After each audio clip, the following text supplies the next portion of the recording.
Hello बच्चों, स्वागत है आपका Shri Shyam group of education के यूट्यूब चैनल पर। मैं विकास शर्मा आपको +1 की फिज़िक्स करवा रहा था और अपने सेकंड चैप्टर जो है उसके बारे में पढ़ रहे थे। इस चैप्टर के अंदर अपने प्रारंभिक गणितीय संकल्पनाओं के बारे में पढ़ रहे थे। ठीक है, तो अब तक अपने कुछ गुणनफल के बारे में देख चुके हैं, सदिश का, अदिश का, इसके अलावा अवकलन की बात कर चुके हैं, समाकलन की बात कर चुके हैं और लास्ट क्लास के अंदर अपने जो पढ़ रहे थे वो अपना टॉपिक था लघु गणक। ठीक है, तो लास्ट क्लास में अपना जो टॉपिक था वो टॉपिक क्या था? लघु गणक था। ठीक है, लघु गणक के लिए मैंने आपको बताया था, जैसे अपने लिखे y = a⁴x और इसकी अगर अपनी बात करें तो ये किसके इक्वल लिख सकते हैं? log a y लिख सकते हैं। ठीक है, तो लघु गुणक क्या होता है? लघु गुणक का मतलब होता है किसी दिए हुए आधार पर, किसी दिए हुए आधार पर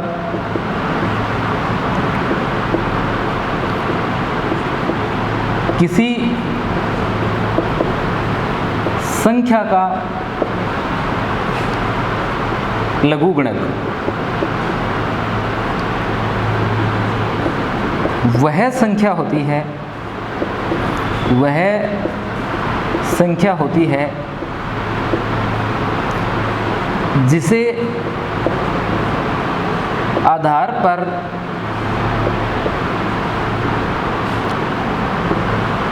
घात के रूप में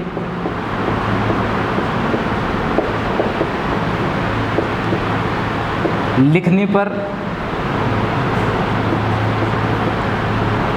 वह संख्या का मतलब होता है मूल संख्या। जैसे यहाँ y है, ब्रैकेट में लिख देता हूँ, वह संख्या यानी मूल संख्या प्राप्त होती है,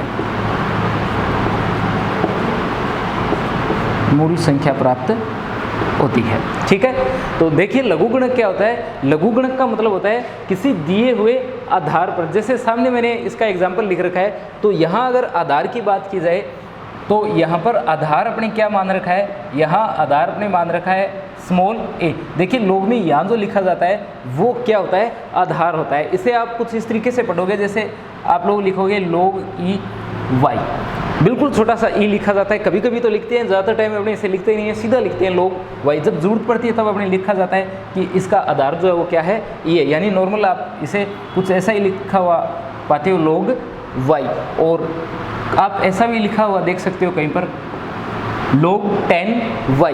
ठीक है, तो ये जो लिखा है, जैसे यहाँ e लिखा है, यहाँ 10 लिखा है, यहाँ स्मॉल a लिखा है, ये सभी क्या है? ये सभी आधार है।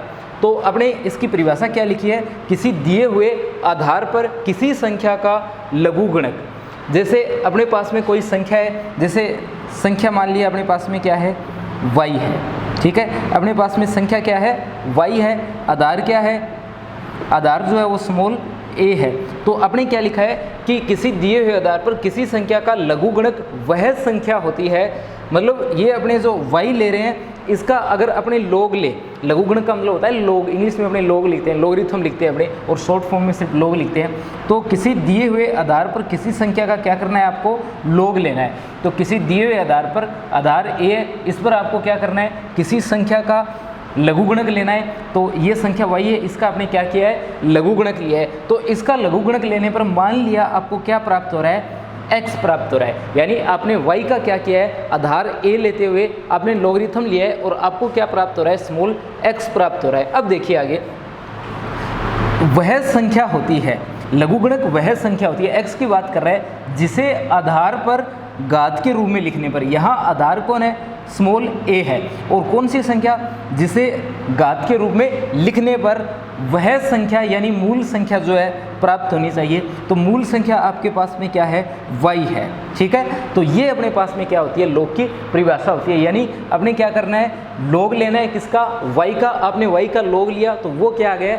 x आ गया। अब अगर इस x को आप लोग a की पावर के रूप में लिख देते हो तो आपको मूल संख्या जो है, यानी जिसका आप लोग log ले रहे थे, वह संख्या आपको प्राप्त हो जानी चाहिए। इसी को अपने क्या बोलते हैं? इसी को अपने बोला जाता है log। ठीक है, और और आधार यहाँ पर अपने क्या ले रखा है, स्मॉल a ले रखा है, आधार अपने e भी लेते हैं और आधार जो है वो अपने 10 भी लेते हैं। ठीक है, तो ये कुछ एक बातें आपको log के बारे में पता होनी ज़रूरी है। ठीक है, इसके अलावा कुछ फॉर्मूले दिए गए हैं जो मैंने लास्ट क्लास के अंदर भी आप लोगों को बताए थे, फिर से बता देता हूँ उन्हें।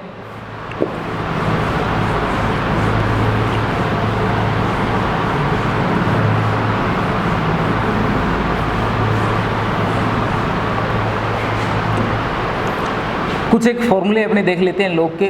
तो एक तो अपने बात कर लेते हैं, जैसे कहीं पर लिखा हुआ हो log m इंटू n, अगर कहीं पर लिखा हुआ हो log m इंटू n, देखो यहाँ आधार a मान सकते हो या e भी आप लोग मान सकते हो, तो इसे आप अलग अलग लिख सकते हो log m plus log n।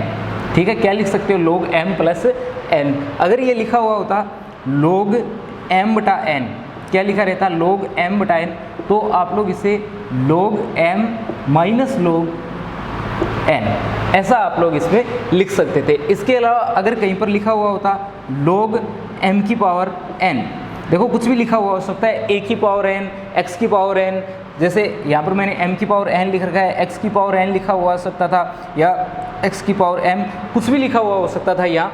तो अभी अपने मान रखा है कि यहाँ पर क्या लिखा हुआ है m और इसकी पावर n, तो आपको क्या करना होता है, इस पावर को आप लोग log से पहले लिख सकते हो, यानी आप लोग लिख सकते हो n log m, तो ये बिल्कुल सही माना जाता है। तो ये अपने पास में log के कुछ एक फॉर्मूले, एक तो गुणा में हो तो आप लोग प्लस में लिख सकते हो अलग अलग, अगर आपके पास में भाग में हो तो आप लोग माइनस के रूप में लिख सकते हो, अगर पावर में हो तो पावर को सबसे पहले लिख दिया जाता है। ये कुछ एक बातें आपके पास में किसके लिए है, log के लिए। अब मैंने log के बारे में आपको बताया, log एक तो पावर e होती है और एक पावर log अपने क्या लिखते हैं, ये पावर नहीं सॉरी आधार की बात कर रहे हैं, एक तो आधार e होता है और एक आधार क्या होता है 10 होता है। अगर log का आधार e है, ठीक है, अगर आधार क्या है e है और e के साथ में जैसे मैं कोई संख्या लिख देता हूँ, जैसे x लिख दिया, और इसे आप लोग किस में बदलना चाहते हो, 10 में बदलना चाहते हो, तो 2.303 से आपको क्या करना पड़ेगा, इसे मल्टीप्लाई करना पड़ेगा। ठीक है, इससे ये जो आधार e है ये किस में बदल जाता है, 10 में बदल जाता है, यानी आपको क्या करना पड़ा, आपको 2.303 से यहाँ पर मल्टीप्लाई जो है वो लिखना पड़ा है। 2.303 आपने इसके क्या कर दिया, मल्टीप्लाई के अंदर लिख दिया। तो ये कुछ एक फॉर्मूले है, आप लोग 3 फॉर्मूले मान सकते हो और इसे अगर साथ में ऐड करते हो ये चौथा फॉर्मूला इसका बन जाता है। तो log के ये 4 फॉर्मूले जो है आपको पता होना जरूरी है। ठीक है, देखिए कुछ एक बातें मैं आपको बताता हूँ कि अपने फिजिक्स के अंदर अवकलन पढ़ा है, अपने समाकलन पढ़ा है और अपने लघुगणक पढ़ा है। ठीक है, तो अगर इन तीनों की बात की जाए तो ये तीनों अपने आप में कंप्लीट चैप्टर, या आप बुक भी मान सकते हो, इनकी बुक भी आप लोगों को पढ़ने को मिल सकती है। और चैप्टर आप लोग अगर मैथ के स्टूडेंट हो तो आपके 11वीं 12वीं के अंदर इनके चैप्टर भी लगते हैं। ठीक है, तो अगर इनकी कंप्लीट बात की जाए तो ये नहीं है कि 4-5 फॉर्मूले मैंने बता दिए उनसे आप लोग सारे अवकलन समाकलन कर सकते हो, ऐसा नहीं होता है। आपके पास में अवकलन समाकलन ये अपने आप में पूरे चैप्टर और पूरी बुक के रूप में रहते हैं। तो यहाँ जो अपने इनकी अवकलन की,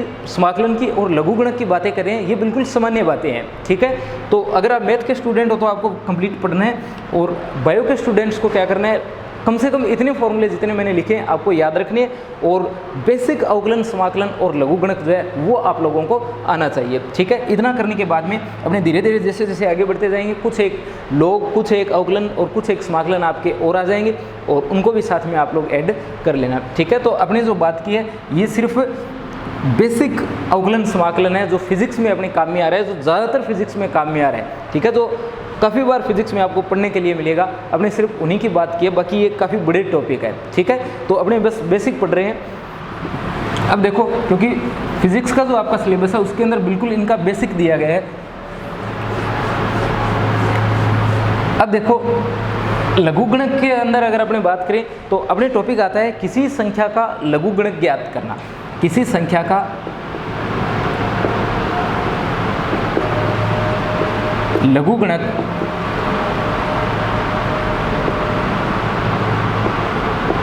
ज्ञात करना।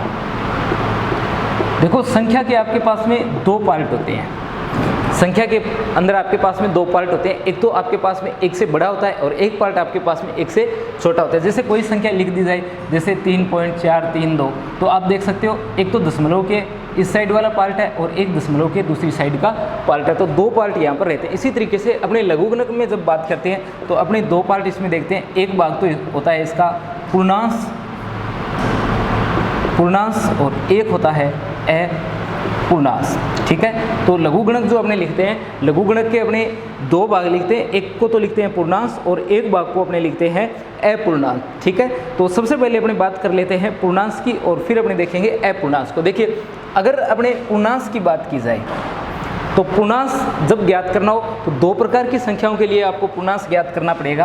अपने पूर्णांश की बात कर रहे हैं और देखिए फिजिक्स के अंदर आप लोगों के अगर सिलेबस की बात की जाए तो आपके एग्जाम में जो प्रश्न आने वाले हैं वो ज़्यादातर टाइम सिर्फ पूर्णांश से पूछे जाते हैं, क्योंकि अपूर्णांश ज्ञात करने के लिए आपको ज़रूरत पड़ती है लघुगणक सारणी की, ठीक है।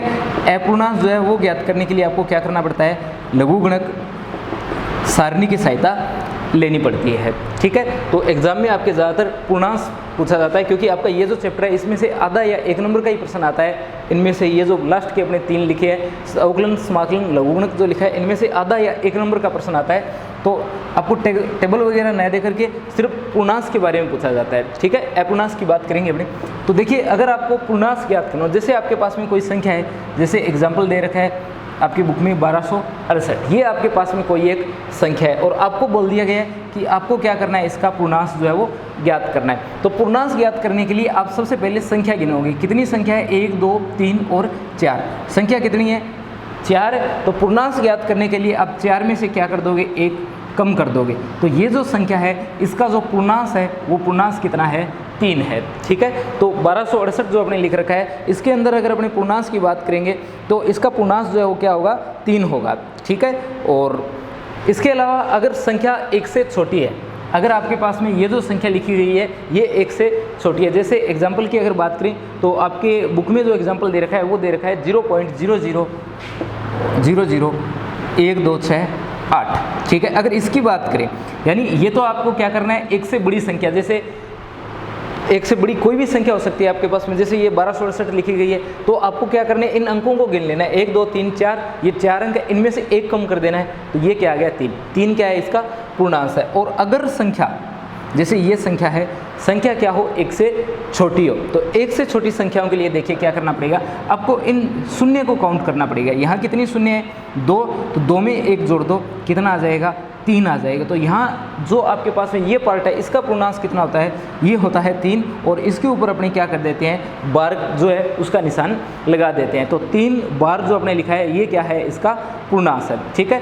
तो अपने पास में पूर्णांश 2 प्रकार के आ गए, यहाँ पर आप देख सकते हो। एक तो 1 से बड़ी संख्याओं का और एक 1 से छोटी संख्याओं का। 1 से बड़ी संख्या हो तो आपको क्या करना है, अंकों को गिनना है। अंकों को गिनने के बाद में उसमें से कितना कम कर देना है, 1 कम कर देना है, वो आपका पूर्णांश आ जाएगा। और अगर संख्या 1 से छोटी है तो आपको जो ये संख्या लिखी गई है इससे पहले आपको 0 की संख्या देख लेनी है। जितने 0 उनमें आपको क्या कर देना है, 1 जोड़ देना है, तो ये आपका क्या आ जाएगा, पूर्णांश आ जाएगा। और ऊपर आप लोग क्या कर दोगे, बार का निशान जो है वो लगा दोगे, ठीक है। अब देखो, अब अपने बात करते हैं अपूर्णांश भाग की। तो अपूर्णांश भाग के लिए मैंने आपको बताया है कि अपूर्णांश भाग के लिए आपको किसकी जरूरत पड़ती है, लघुगणक सारणी की जरूरत पड़ती है, ठीक है। अभी तो अपने पास में लघुगणक सारणी नहीं है, तो आप लोग क्या कर सकते हो, या तो मैथ की बुक में या आप लोग नेट से लघुगणक सारणी जो है वो सर्च कर सकते हो। और लघुगणक सारणी की सहायता से क्या किया जाता है, अपूर्णांश भाग को सर ये देखा जाता है, ठीक है। तो अपूर्णांश, इसके लिए आपको लघुगणक सारणी की जरूरत पड़ेगी, या तो 10वीं क्लास की किताब में आपको मिल जाएगी या फिर मैथ की किसी बुक में आपको क्या होगा, लघुगणक सारणी मिलेगी। उस लघुगणक सारणी से अपने क्या किया जाता है, अपूर्णांश जो है उसका मान ज्ञात किया जाता है। फिर भी मैं आपको कुछ बेसिक बातें बता देता हूँ सारणी के बारे में। देखिए, आपके पास में जो सारणी होती है उस सारणी के अंदर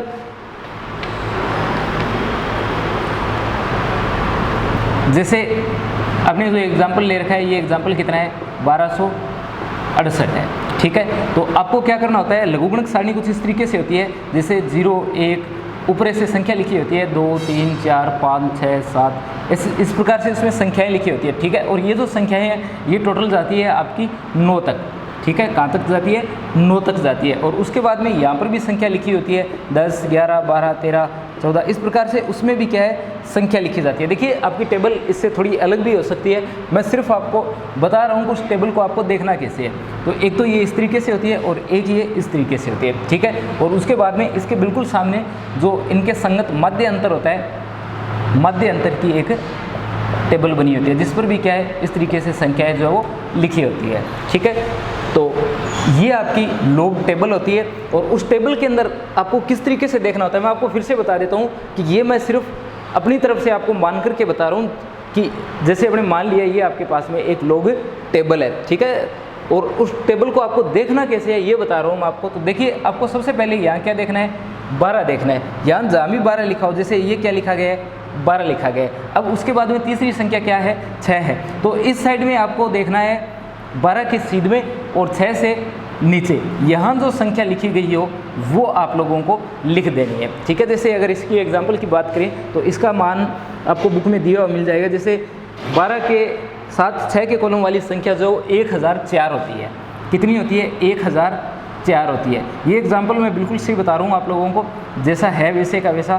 तो आप लोग जब लोग टेबल में देखोगे तो 12 के सामने और 6 के सामने आपको जो संख्या मिलेगी वो कितनी मिलेगी 1004 मिलेगी। देखिए आपको क्या करना है पूर्णांक के लिए, सबसे पहले 12, तो इस कॉलम में ऊर्ध्वाधर कॉलम में 12 देखना है और ये क्या लिखा हुआ है 6, तो इस लाइन में आपको 6 देखना है और इसके सामने इसके नीचे आपको क्या देखना है ये देखना है। तो ये कितना लिखा हुआ है 1004 है। अब आपके पास में चौथी जो संख्या बच गई है इसी लाइन में इसी के सामने जहाँ इस और जहाँ 8 लिखा जाएगा वहाँ पर आपके मध्य अंतर भी आपको दिया हुआ मिलेगा, वो मध्य अंतर आपको क्या कर देना है इसके अंदर जोड़ देना है। जैसे 1004 है और इस टेबल के अंदर आप लोग देखोगे तो आपको संगत मध्य अंतर जो है वो 27 मिलेगा, ठीक है। कितना मिलेगा 27 मिलेगा।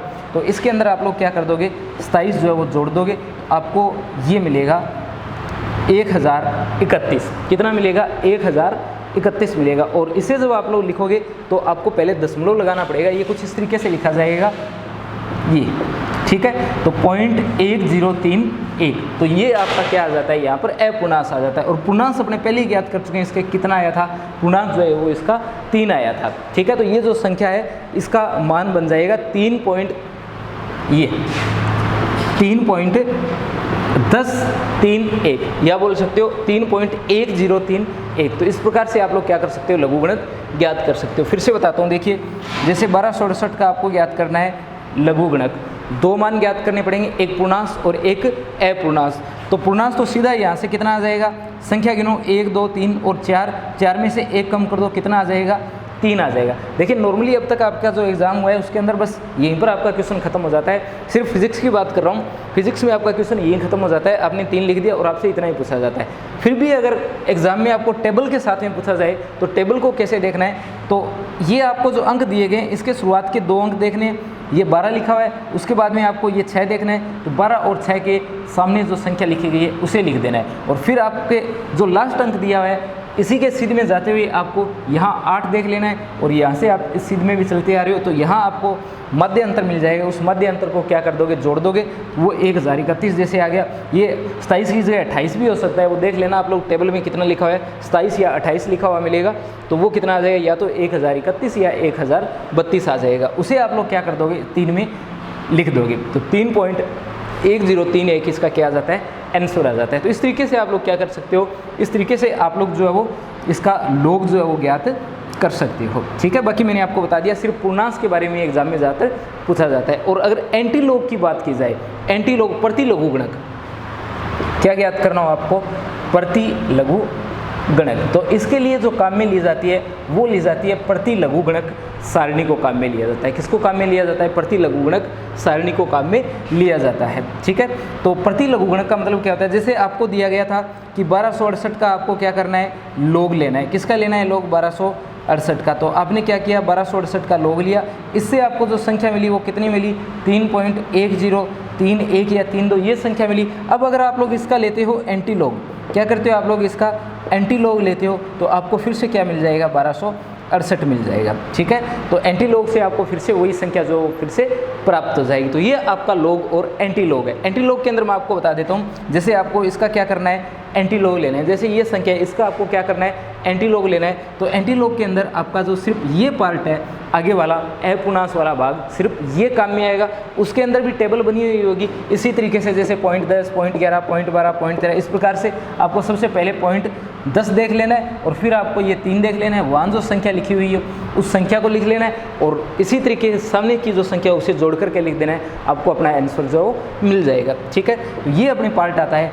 इसका लघुगणक और प्रति लघुगणक। ठीक है, तो इसी के साथ आपका ये जो प्रारंभिक गणितीय संकल्पना वाला पार्ट है ये कंप्लीट हो जाता है और अब अपना नया चैप्टर शुरू करते हैं जो अपना तीसरा चैप्टर है जिसका नाम है गतिकी।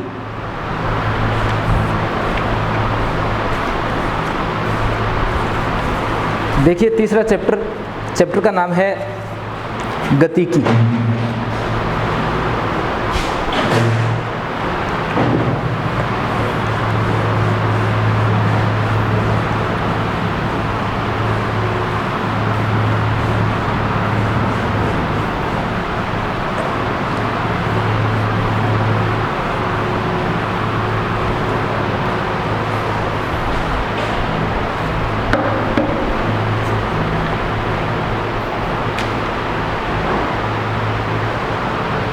तो चैप्टर नंबर 3 आपका चैप्टर का नाम है गतिकी। ठीक है, आप लोग ये मान सकते हो यहाँ से अब अपने आगे जो पढ़ते जाएंगे वो आपकी टोटल फिजिक्स का ही पार्ट है। उसके अंदर अपने सिर्फ फिजिक्स की बातें करेंगे जो अपने अब तक तो अपने क्या कर रहे थे, अब तक अपने कुछ प्रारंभिक बातें पढ़ रहे थे। अपने शुरुआत का जो चैप्टर था उसमें समाज के साथ में संबंध देखा था, फिर अपने कुछ प्रारंभिक गणितीय संकल्पनाओं की बात की थी क्योंकि फिजिक्स पढ़ने के लिए आपको कुछ एक मैथमेटिक्स की जरूरत पड़ती है तो उसके अंदर कौन कौन से फॉर्मूलों की जरूरत पड़ती है वो अपने इसके अंदर पढ़ा था। परंतु अब अपने फिजिक्स की शुरुआत कर रहे हैं तो अब का जो तीसरा चैप्टर है चैप्टर का नाम है गतिकी। ठीक है, तो देखिए गतिकी क्या है। गतिकी का पता होने से पहले आपको पता होना चाहिए गति किसे कहते हैं, गति किसे कहते हैं। ठीक है, गति किसे कहते हैं आप सभी को पता है। गति का क्या मतलब होता है, गति का मतलब होता है किसी वस्तु की स्थिति में समय के सापेक्ष परिवर्तन। जैसे कोई वस्तु है उसकी स्थिति है, उसकी स्थिति में जो समय के सापेक्ष परिवर्तन होता है उसी को अपने क्या कहा जाता है, गति कहा जाता है। जैसे कोई व्यक्ति इस जगह खड़ा है और 5 मिनट बाद अगर ये कहाँ पहुँच जाता है, इस जगह पहुँच जाता है, कितनी मिनट में, 5 मिनट में, तो अपने बोल सकते हैं ये कौन सी अवस्था में, गतिशील अवस्था में, यानी अपना पिंड या व्यक्ति जो है वो क्या कर रहा है, गति कर रहा है। तो गति का क्या मतलब है, गति का मतलब है समय के सापेक्ष वस्तु की स्थिति में होने वाला परिवर्तन क्या कहलाता है, गति कहलाता है। ठीक है, अब अपने बात कर लेते हैं गति से संबंधित भौतिक विज्ञान की शाखा की। तो देखिए गति से संबंधित जो भौतिक विज्ञान की शाखा है उसे बोला जाता है यांत्रिकी, मैकेनिक्स अपने जिसे बोलते हैं। शुरुआत में आपको याद होगा आपने वर्गीकरण किया था, वहाँ भी मैंने आपको बताया था कि ये जो अपने शाखा है इसकी यांत्रिकी, इसके बारे में अपने आने वाले चैप्टर में काफ़ी ज़्यादा पढ़ेंगे। तो अब इसका यांत्रिकी का शुरुआत का जो चैप्टर है तीसरा वो अपने सिलेबस के अंदर है। तो देखिए यांत्रिकी को इंग्लिश में अपने मैकेनिक्स बोलते हैं, यांत्रिकी को इंग्लिश के अंदर क्या बोला जाता है, मैकेनिक्स बोला जाता है। ठीक है, तो यांत्रिकी भौतिक विज्ञान की वह शाखा है जो किससे संबंधित होती है, गति से संबंधित होती है। ठीक है, या भौतिक विज्ञान की वह शाखा जो किसी वस्तु की या किसी पिंड की गति से संबंधित होती है क्या कहलाती है, यांत्रिकी कहलाती है। यानी भौतिक विज्ञान की यह शाखा किससे संबंधित होती है, किसी वस्तु या पिंड की गति से संबंधित होती है। यांत्रिकी के अगर पार्ट की बात की जाए तो अपने 3 भाग देखते हैं इसके। एक तो देखते हैं स्थिति विज्ञान, स्थिति विज्ञान। एक अपने इसके अंदर देखते हैं शुद्ध गति की, और एक अपने इसके अंदर देखते हैं गति विज्ञान, जिसे आप लोग गतिकी बोल सकते हो, विज्ञान लिखा गया है यहाँ। तो यांत्रिकी की कितनी शाखाएं, 3 शाखाएं अपने हैं। एक तो स्थिति विज्ञान, दूसरी कौन सी शाखा है, दूसरी जो शाखा है उसका नाम है शुद्ध गतिकी, और तीसरी जो शाखा है वो है गति विज्ञान। ठीक है, ये तीनों शाखाएं किससे जुड़ी है? ये तीनों शाखाएं जो यांत्रिकी के ही पार्ट है। ठीक है, तो इसके अंदर सबसे पहले अपने देख लेते हैं स्थिति विज्ञान का, कि स्थिति विज्ञान जो है वो अपने किसे कहेंगे।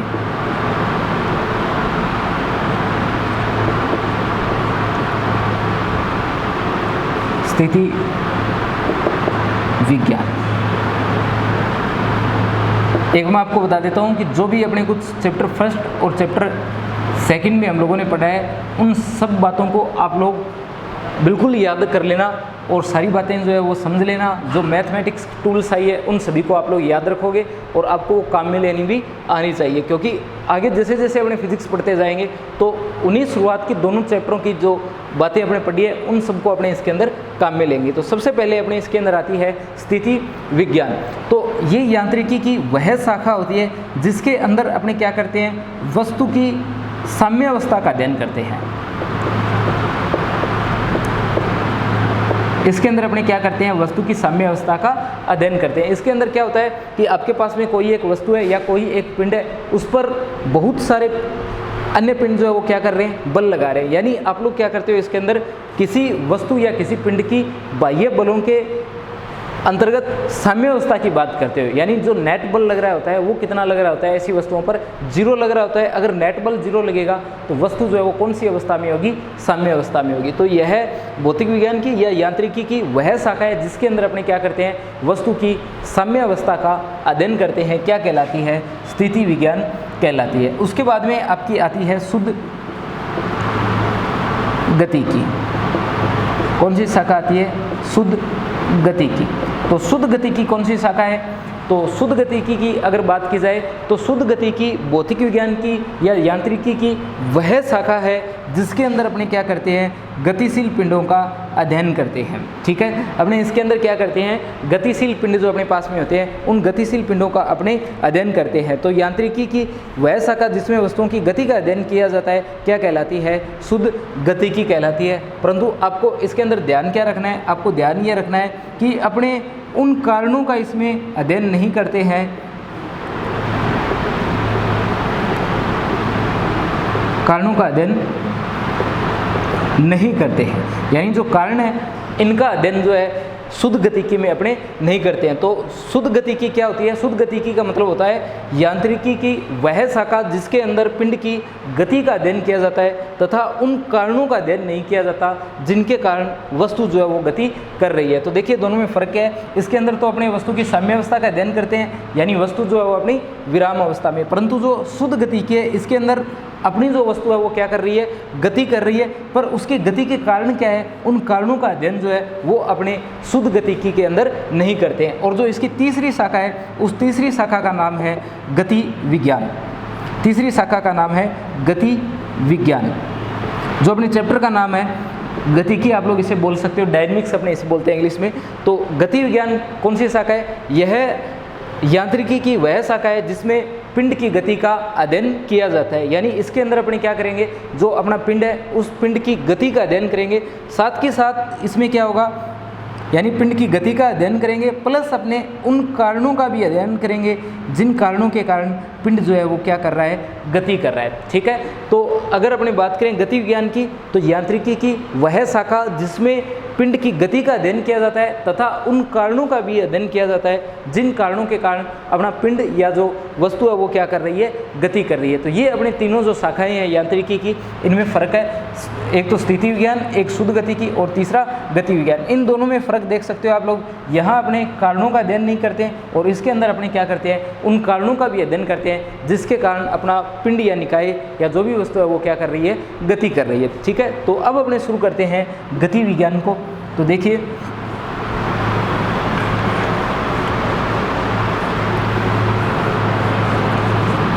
अपना जो टॉपिक है इसके अंदर वो टॉपिक आता है सबसे पहले निर्देश तंत्र। तो अपने इसके अंदर पढ़ेंगे निर्देश तंत्र के बारे में। निर्देश तंत्र, तो देखिए सबसे पहले निर्देश तंत्र क्या होता है। निर्देश तंत्र का मतलब होता है वह पिंड या निकाय या वह तंत्र या निकाय जिसके